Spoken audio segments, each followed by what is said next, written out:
성도 여러분 안녕하십니까? 2023년 4월 28일 금요 새벽 말씀 함께 나누겠습니다. 함께 나누실 하나님 말씀은 민수기 19장 11절에서 22절까지입니다. 본문에서는 시체를 만진 자의 부정함을 씻는 법에 대해 기록하고 있습니다. 본문을 통해서는 일상의 죄를 회개해야 함과 하나님의 자녀는 회개하는 자임에 대해 묵상하겠습니다. 첫째 묵상할 내용은 일상의 죄를 회개해야 한다는 겁니다. 본문 11절에 보시면 사람의 시체를 만진 자는 이래 동안 부정하리니 라고 하였습니다. 본문에 보시면 시체를 만진 자는 7일 동안 부정하게 된다고 하였습니다. 왜 시체를 만지면 부정하게 되는 것입니까?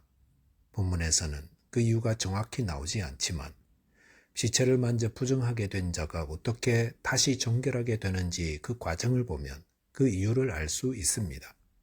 본문 12절에 보시면 그는 셋째 날과 일곱째 날에 잿물로 자신을 정결하게 할 것이라 그리하면 정하려니와 셋째 날과 일곱째 날에 자신을 정결하게 하지 아니하면 그냥 부정하니라고 하였습니다.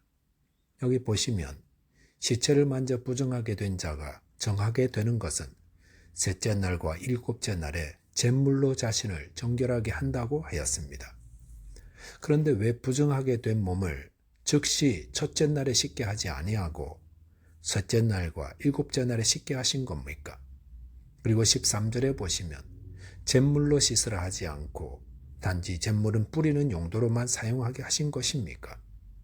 그것은 분명 어떤 위생적 이유에서 말씀하는 것이 아니라 그 안에 담긴 상징적 의미로 말씀하신 것임을 알 수 있습니다. 어제 본문에서 정결하게 하는 죄를 만드는 과정을 보면 그 죄는 비누처럼 더러움을 씻기 위한 것이 아니라 우리 죄를 정결케 하는 그리스도의 보혈을 상징함을 알 수 있었습니다. 그래서 거기에 사용된 붉은 암송아지와 또 그 전체를 불사르는 것, 또한 그 안에 백향목, 우슬초, 홍색실, 던져넣어서 태우는 것 모두 그리스도의 보혈을 상징하는 것이라 하였습니다. 즉 그리스도의 보혈이 우리를 모든 죄와 부정에서 깨끗게 하신다는 것을 보여주는 겁니다.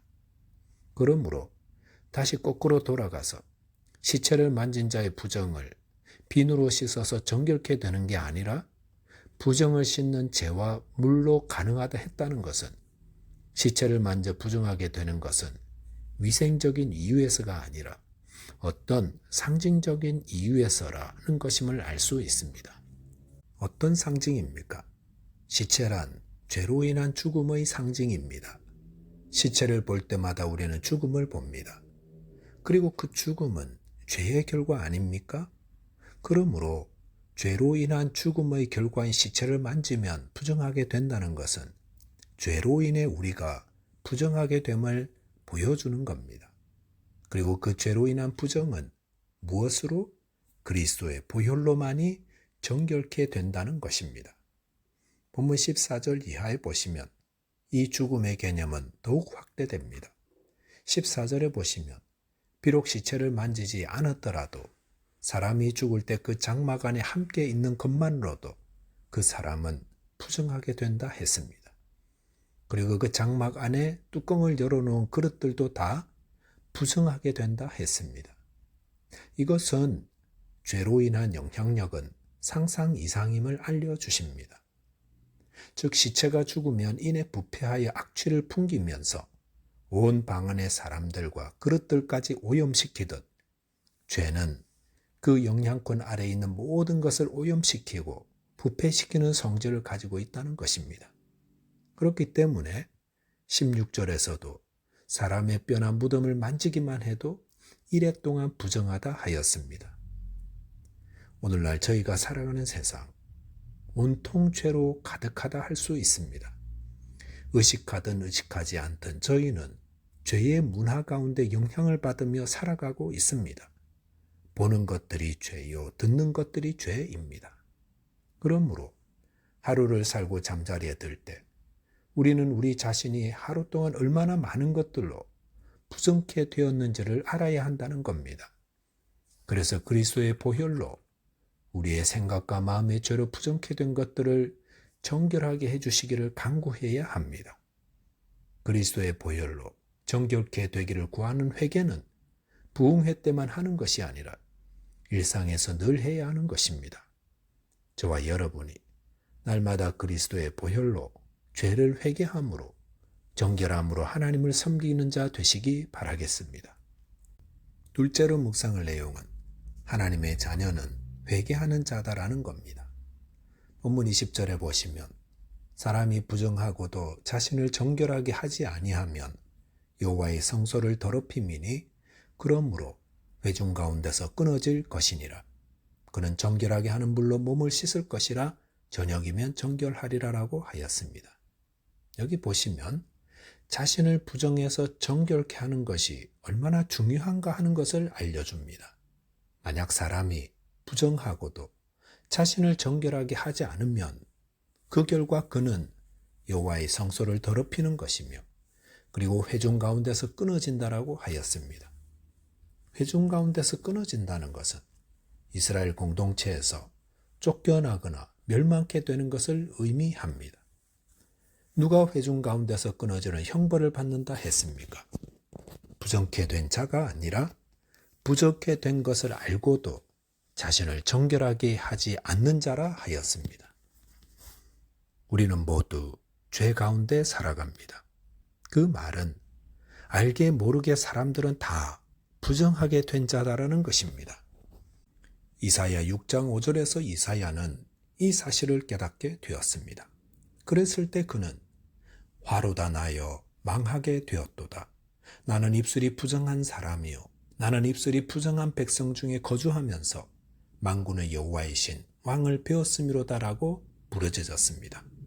그랬을 때 이사야 6장 7절에 보시면 하나님이 천사를 보내어 제단에서 가져온 핀 숯을 그의 입에 대며 이렇게 말씀하셨습니다. 보라, 이것이 내 입에 닿았으니 네 악이 제하여졌고 내 죄가 사하여졌느니라라고 하였습니다. 이사야는 죄악되고 부정한 백성 중에 거하며 자신의 입술 또한 부정하다는 사실을 알았습니다. 그런데 그런 이사야의 악이 제하여지고 그의 죄가 어떻게 사하여졌습니까? 나쁜 말 하지 않고 착한 말만 하기 시작했을 때도 아니고 성전에서 하나님을 열심히 섬길 때도 아닙니다.